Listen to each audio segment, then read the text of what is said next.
Today I'm going to be talking about unit testing and coverage in Python. Unit tests help you to keep your code stable and bug-free, but only if you write them well. There are lots of different tests you can do. You can do integration tests, user interface tests, acceptance tests, regression tests, and so on and so on. For simplicity, today I'm only going to look at unit test and coverage. Coverage is basically a measure for how much of your code is tested and is generally expressed as a percentage. Unit test setups can actually become really complicated really fast, especially if you have to deal with complicated test fixtures and mock and stop objects. Test fixtures basically give you an environment or a context in which your code runs.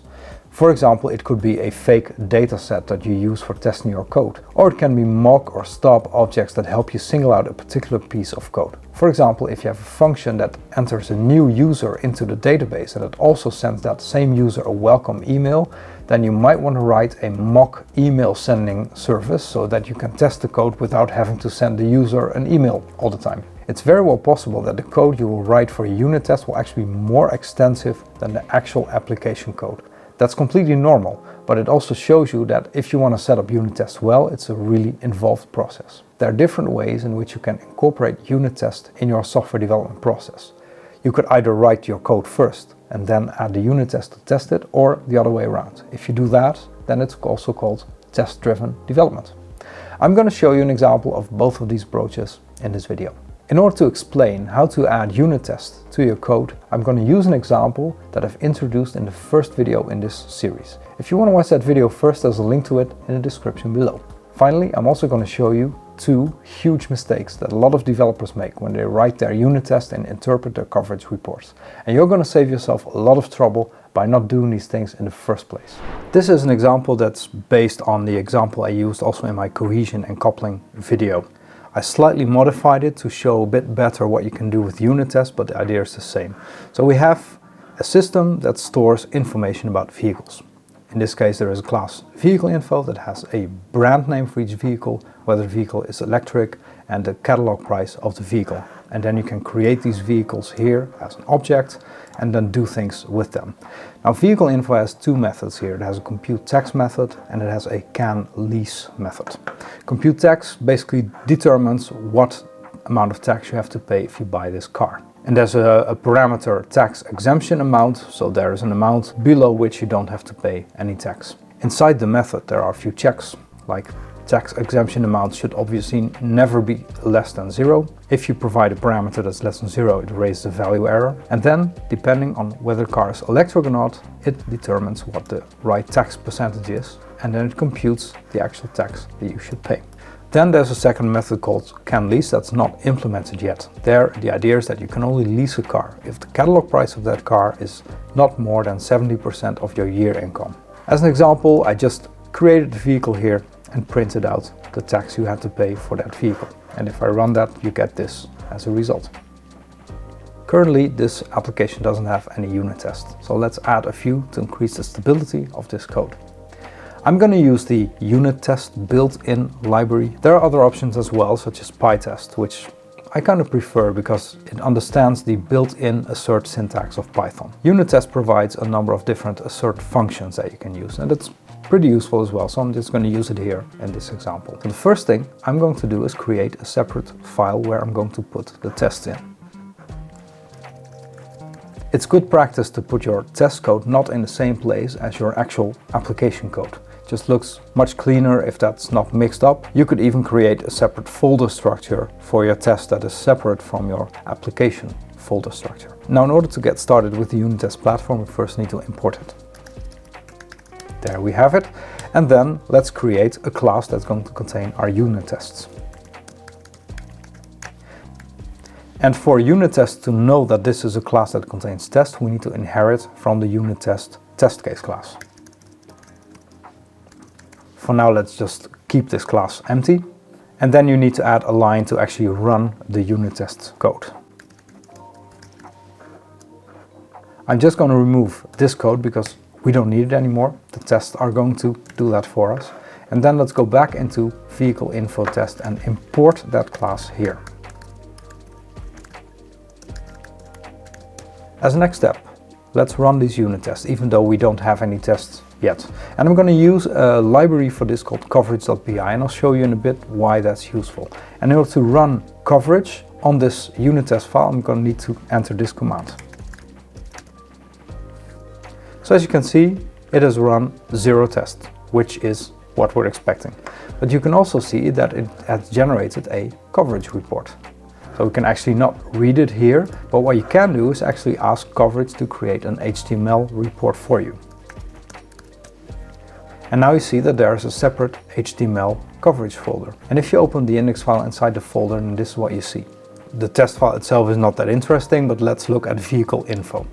So what we're seeing is an overview of what parts of the code have been run, what has been accessed by the unit test and what hasn't. So obviously we didn't add any unit tests, so basically only the definitions have been imported, but the actual bodies of these methods have not been run at all, so they have not been tested.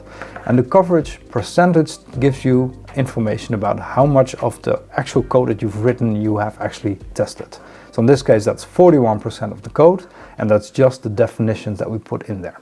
So as a next step, let's add a few unit tests to actually test this code. Let's start with the compute tax method, and then it's important to look at the paths that exist in the code. So we have an if statement here that sometimes raises a value error. Depending on whether it's electric, we get a different tax percentage, and then we finally have the actual computation itself. So as a first step, let's see if we can add a test for a non-electric car. So in order to do that, we add a method to this class.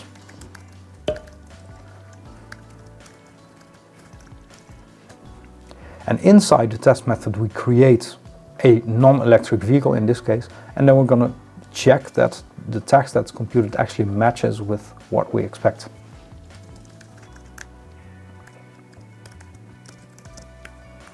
So I'm just giving it some nice and handy catalog price so we can easily compute the tax value. And unit test has a number of assert functions to check all kind of aspects about your code. So you can see here we have assert almost equal, that means it's equal within a certain error margin.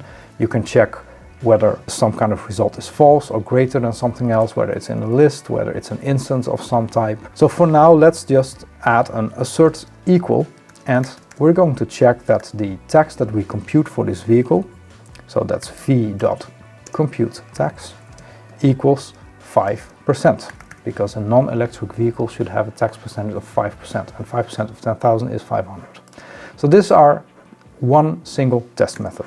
And let's run the coverage test again. And we see now it says it ran one test. And if we generate the HTML and we look again at the coverage, we see, hey, it's become 82%.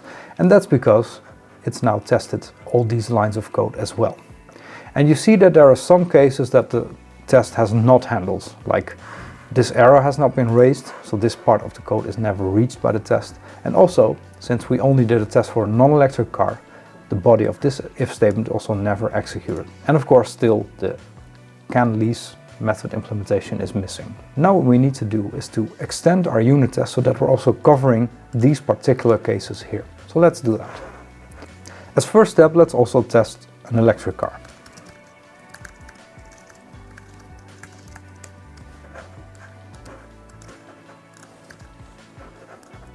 And since it's an electric car, we now expect that it is 200 instead of 500. And let's also add a test that verifies that we take this tax exemption amount into account.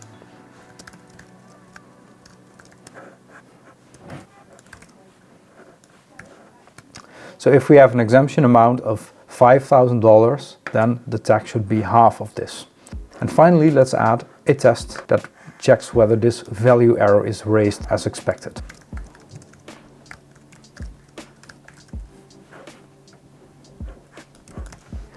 In order to do that, I'm going to use the assert raises function. Assert raises verifies whether a function call actually raises an error. In order to do that, we need to give it the type of error that we expect, so that's a value error in this case. We need to provide the function that we're going to call, so that's compute tax. And we're going to provide the parameter to that function, which is, in this case, let's check that a negative tax exemption actually raises an error. So there we have our 4 different tests for the compute tax method. And let's run this code again and see what happens. So running this, we get 4 tests. All tests pass, that's what the OK means. And then let's generate the HTML and let's look again at the result. And we see that now we have, at least of the compute tax method, 100% coverage. All code in this method is being run and tested. Overall, it's not yet 100% because we have not yet tested can lease, but I'm going to do something different with that in a few minutes.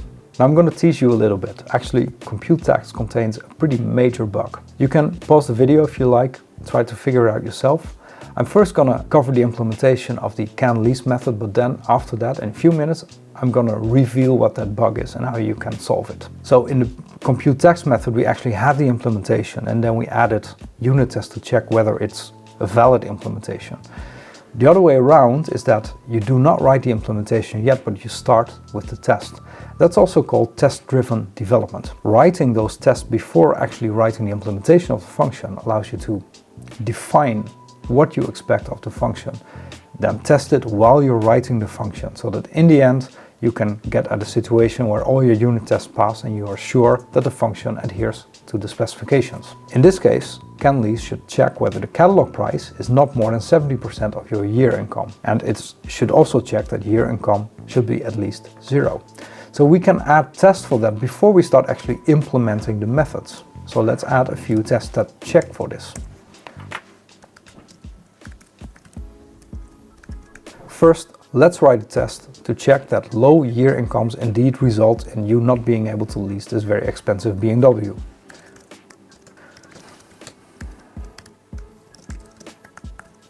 So creating the vehicle info object again, and then I'm just going to check that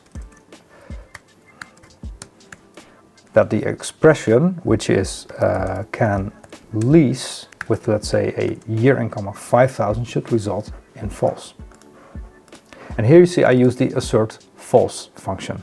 You could also say assert equals and then compare to false, but this is also possible. And let's also add a function that checks the case where you can actually lease the car. So we have these 2 variants, and then we have the final check that verifies that your year income should always be larger than 0.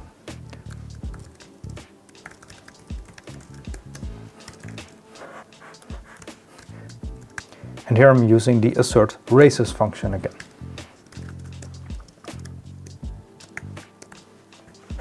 So we expect the function to raise a value error if we call can lease with a negative number. Let's run the tests. So we see we have failures. Let's create the HTML report. And you see we're currently at coverage of 100%, but obviously tests have failed. So now let's add the implementation of the method to verify that the test pass. As a first step, let's simply add the computation of whether you can lease the car.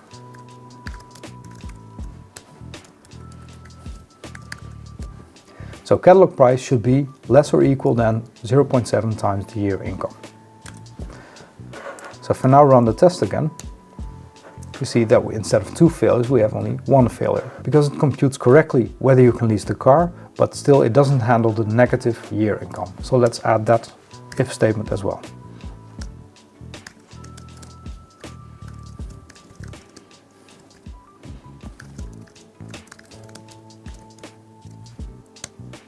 And now you see we run the test and we get an OK again. So let's create the HTML report once more. And let's take a look. So now we see the implementation of the can lease method is here and our coverage is 100%. Now I told you there was a bug in the compute tax method. So I'm going to reveal that to you now. But first, if you're enjoying this video, please give it a like. The bug is that tax exemption amount can actually be higher than the catalog price. And then the compute tax method is going to return a negative tax value. If your system doesn't handle this properly, then it's going to be a very costly bug, because you're going to pay out a lot of money to people who fill in very high tax exemption amounts. So we need to fix that problem. And of course, what the method should do is, if the tax exemption amount is higher than the catalog price, tax should simply be 0. So let's first add a test for that.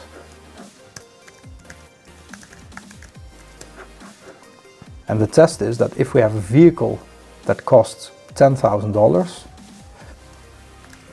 Then with assert equal, we can check that compute tags with a higher exemption amount should result in 0.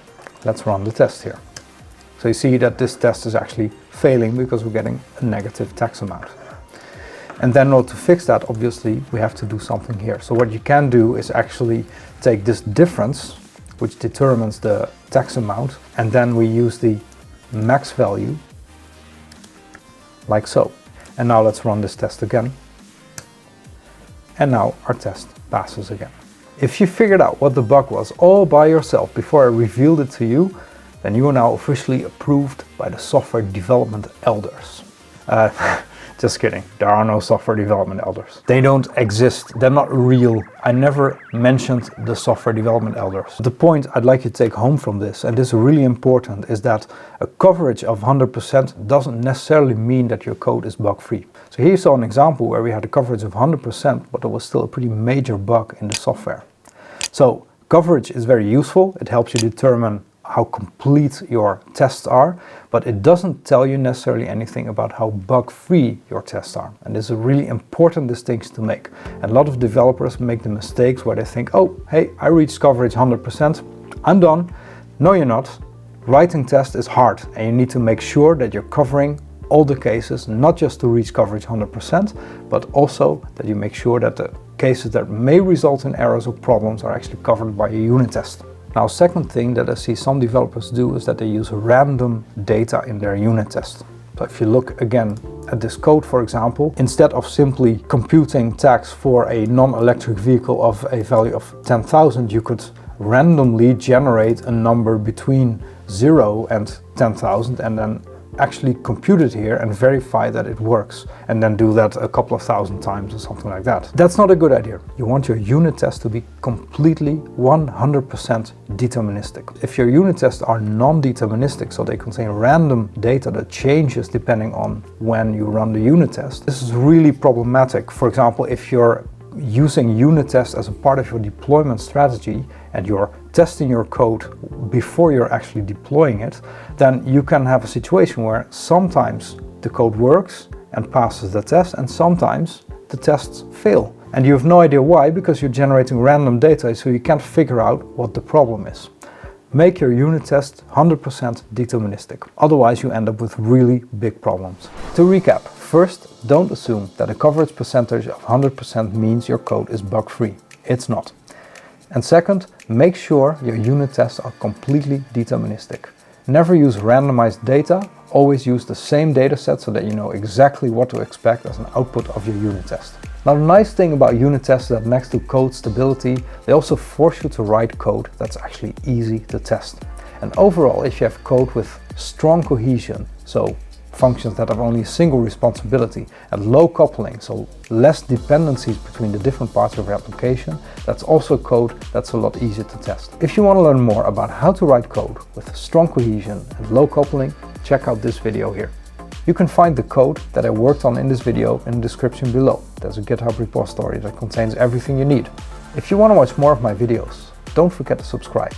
Thanks for watching, take care, and see you in the next video.